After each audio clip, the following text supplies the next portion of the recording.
Pada kesempatan kali ini telah disampaikan juga di video ke depan kita akan membahas tentang kurikulum Merdeka dan platform Merdeka Belajar yang telah diimplementasikan di kurang lebih 140.000 sekolah lembaga pendidikan seluruh Indonesia.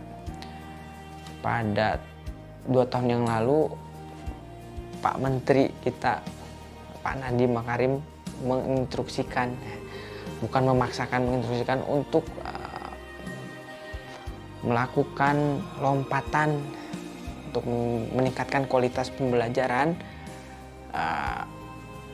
pada sektor kualitas di pedagogik, kemudian di efektivitas, di relevansi atau di kedalaman materi dengan hiruk pikuk kesibukan guru yang bejibun dengan administrasi. Namun gagasan dari Pak Menteri ini dengan ada 3 keunggulan katanya, gitu kan. Kita akan konfirmasi langsung bagaimana kurikulum Merdeka Belajar ini kepada yang lebih ahli seperti itu ya. Namun kita akan ulas sedikit bagaimana maksud dari kurikulum Merdeka Belajar ini. Ada 3 poin dari 21 kurang lebih episode yang telah disampaikan oleh Nadiem Makarim oleh tim Kementerian Pendidikan, khususnya pada channel YouTube Kemendikbudristek. Yang utama adalah memberikan layanan kepada seluruh guru dan kepala sekolah dalam membantu untuk meningkatkan kualitas pembelajaran dan mendekatkan relevansi antara produk-produk yang akan diciptakan oleh sekolah berupa subjek SDM, sumber daya manusia, untuk tetap sinkron atau tetap sesuai dengan kebutuhan zaman. Begitu pula di beberapa jenjang maupun dasar, menengah, dan tinggi. Kita akan fokus ke pendidikan dasar. Pada kurikulum 2013 bukan berarti kurikulumnya tidak bagus atau tidak relevan dengan zaman. Namun kurikulum Merdeka ini kiranya cocok untuk kita yang dihadapkan dengan deraan 2 tahun menuju 2 tahun diterjang oleh pandemik COVID-19, ada learning gap, bahasa kerennya, ada ketertinggalan untuk kemampuan peserta didik atau kemampuan sumber daya yang ada di Indonesia. Pak Nadiem ini melakukan loncatan di mana berawal dari kurikulum darurat waktu itu, karena kurikulum 2013 masih memiliki administrasi yang cukup banyak karena RPP-nya pun 5-6 lembar, belum dengan lampiran-lampirannya. Pada kondisi pandemi waktu itu, Pak Nadiem mengeluarkan aturan dengan kurikulum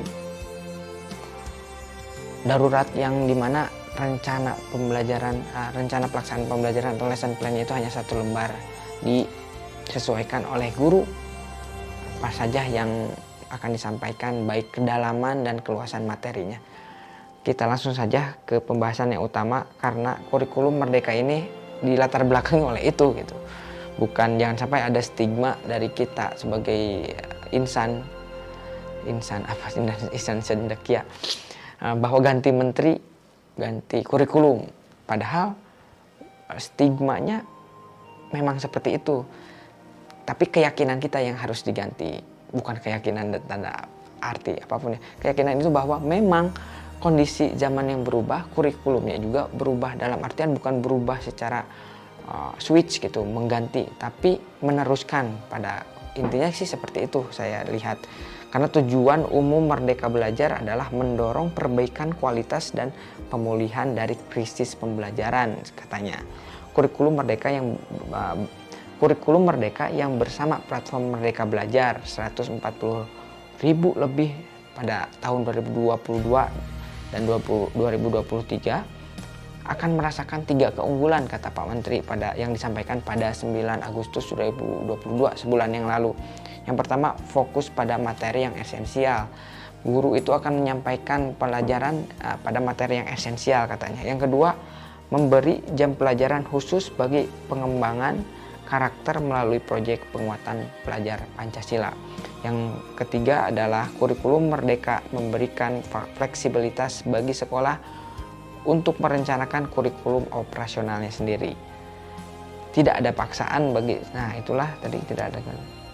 Jadi kurikulum merdeka ini adalah terobosan untuk membantu guru dan kepala sekolah mengubah proses pembelajaran menjadi lebih relevan, mendalam, dan menyenangkan tentunya. Untuk apa? Untuk menuju atau untuk membawa Indonesia melompat ke masa depan. Semoga memang kurikulum Merdeka Belajar ini bersifat visioner seperti itu. Kita bahas selain dari pada sebulan yang lalu Pak Nadiem menyampaikan kita disibukkan dengan problematika baru selain dari kurikulum, yaitu pengangkatan ASN yang dibagi atas 3 kategori katanya. Bahkan ada agak alot dengan Dewan Perwakilan Rakyat atau legislatif, di mana opsi atau pilihan-pilihan dari kebijakan pengangkatan ASN dibagi 2 menjadi secara khusus dan secara umum atau secara tertutup dan terbuka. Maksudnya apa? Katanya gitu kan, dari Kementerian Pendidikan dan Kebudayaan Ristek itu dalam artian tertutup itu khusus di internal bagi guru-guru yang telah terdaftar di Dapodik, dibagi pada 3 klaster atau 3 prioritas gitu. Yang pertama prioritas THK 2 atau yang telah mengabdi lama dan di atas 30 sampai 40 tahun mungkin umurnya, dan telah terimplementasi bahwa banyak di daerah-daerah maupun di perkotaan yang telah diangkat menjadi ASN di wilayah P3K dengan THK 1 atau prioritas ke-1. Begitu pula dengan prioritas yang kedua juga telah diangkat, bahkan SK-nya sudah keluar bagi teman-teman atau guru-guru yang telah mengabdikan diri telah lama gitu, yang telah terdaftar di Dapodik dan dites kemarin P3K lolos passing grade dan menemukan lembaga pendidikan atau sekolahnya yang memang kosong gitu, sesuai dengan formasi yang telah dilamarnya. Yang ketiga sekarang harapannya adalah yang lolos PG. Apa itu lolos PG? Yang lulus passing grade gitu, bahasa keren dari gurunya. Yang telah lolos passing grade namun tidak mendapat sekolah, sekarang sedang menunggu di mana beliau akan berdinas. Nah, tidak menutup kemungkinan buat adik-adik yang sedang belajar atau setelah lulus 1 atau 2 tahun di kependidikan akan berkompetisi untuk melakukan tes CASN dengan metode CAT atau asesmen berbasis komputer. Jadi untuk meningkatkan kredibilitas atau kepercayaan publik bahwa tesnya itu bersifat komputerisasi dan transparan. Jadi saat calon guru atau calon ASN ini langsung keluar nilainya dan objektif dan sangat fair sekali. Semoga ke depan bisa lebih baik lagi sistemnya ya. Kita berbicara kembali tentang Merdeka Belajar.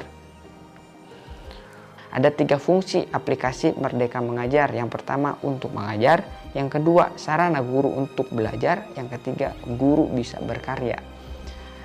Halayak seperti YouTube, jadi sebuah platform yang memang karya pembelajaran, media, bahan, LKS, LKPD juga bisa diupload di aplikasi tersebut. Demikian video kurikulum Merdeka dan platform Merdeka Mengajar.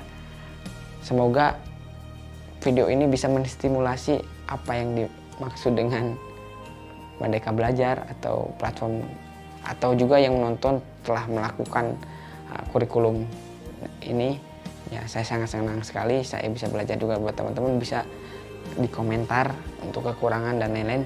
Apalagi kita bisa berkolaborasi untuk mensosialisasikan optimisme untuk menuju pendidikan Indonesia lebih baik lagi di masa depan. Terima kasih dari saya. Pasti ada kesalahan. Wabillahi taufiq wal hidayah. Wassalamualaikum warahmatullahi wabarakatuh.